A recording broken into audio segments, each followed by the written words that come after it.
Dear students, in this class, I would like to discuss the chapter Language, Culture and Identity.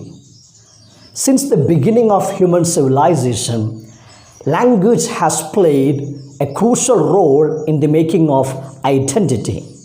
Whether that identity is that of an individual, a community, a race, or that of a nation.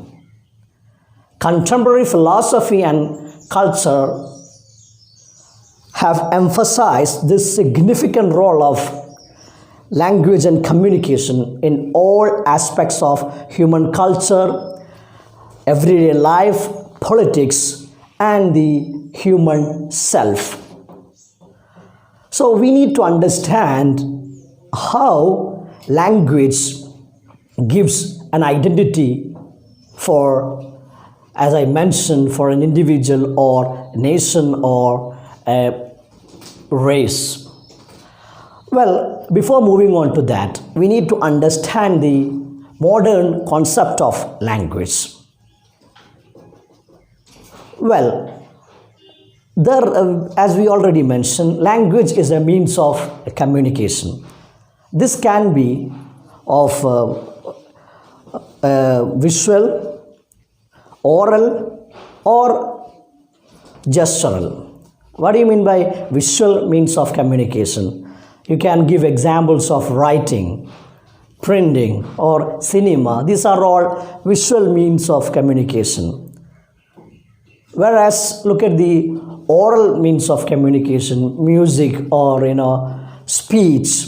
It's an oral means of communication. We have gestural mode of communication. We use gestures to communicate. Well, but in all these aspects, when we try to communicate, we are trying to share our ideas, our understanding to somebody else. Now, how do we make sense of the world? We often say that language is a mirror to the reality. But in other words, we have to understand that language is not just mirroring the reality, but it constructs reality for us. It gives us a vision. We develop a vision about the society that we live through the language. Language gives a particular kind of an identity for us. Now, I would like to elaborate this topic by focusing on the modern understanding of language. The important point that we need to understand regarding this is given by Swiss linguist Ferdinand de Saussure. Now, what are the major contributions that he gave which revolutionized the way we looked at language? Point number one, language is a social system of differences. Language is a social system based on difference. What does that mean? When I say cat, you understand meaning, you get some idea because you understand that cat is not a bat, fat, mat, whatever it may be. So there is a difference that gives you an idea of a particular meaning that that word gives. So language is a social system based on difference. So we have to make sense of a particular word in a language based on that difference that the word has with other words. Number two, the relationship of words to the object that it describes is arbitrary. What do you mean by that? This is a very important concept that Saussure gives. This means that the object, for example here the cat, and the animal cat, there is no relationship whatsoever. But when we use the word cat, we get an idea of the animal. How? This is very important. We need to understand this very clearly. The idea that we get when we use a particular word is because the word is used repeatedly by the users for a long time. So the repetition and the convention fixes meaning. There is no connection whatsoever between the word and the object that it refers. But whenever we use a particular word, that gives an idea to us because it has been used for a long time by a particular group of people. So remember, the relationship between the words to the object that they describe is arbitrary. It is convention, it's repetition that gives a meaning to a particular word and the object. This is very, very important. So we need to remember that in that way, culture fixes meanings.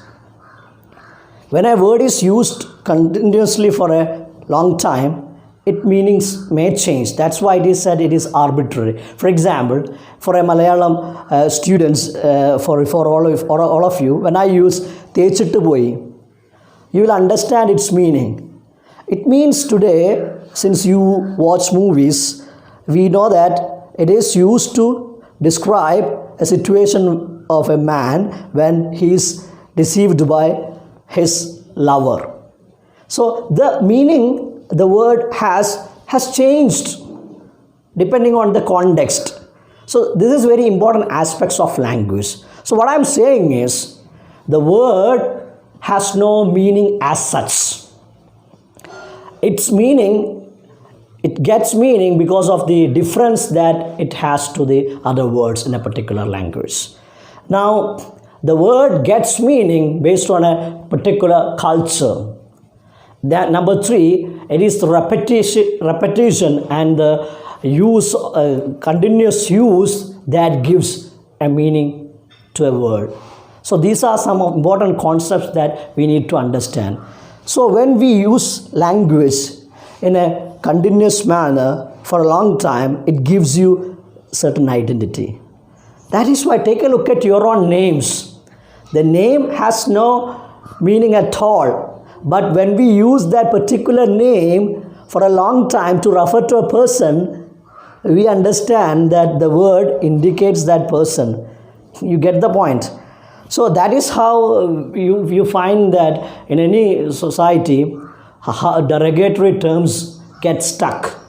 Because when you use a word to refer to a particular group of people, to subjugate them, to use it in a derogatory sense, how it gets stuck. It depends on the culture. So we need to elaborate on this aspect. How language can be used a means of oppression. How language can be a means of domination. All these aspects we have to discuss in detail. So my dear students, you have to understand that language is not just a means of communication. It's much more than that. It gives you an identity. It can be used as a means of it's a means to divide. It can be used as a means of dominating somebody, by language. All these are possible. So we have to analyze all these things in detail. In my next class, we will talk about language and colonialism, language and cause. All these things we will discuss in detail in my next sessions. Thank you very much. That's it for the day.